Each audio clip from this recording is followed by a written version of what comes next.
గొప్ప శాస్త్రజ్ఞులు మన దేశంలోనే పుట్టారు.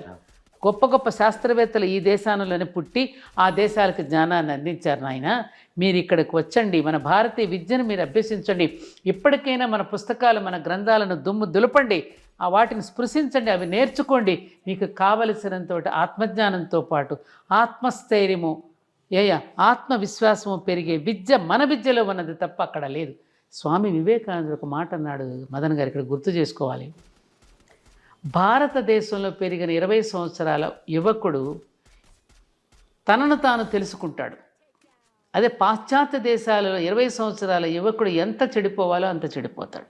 ఎందుకని అక్కడ దిక్కులేదు, ఎవరు చెప్పారు? ఇక్కడ నీకు చాలామంది ఉన్నారు.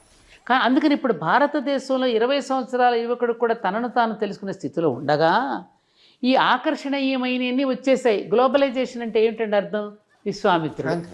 విశ్వామిత్రుడే గ్లోబలైజేషన్.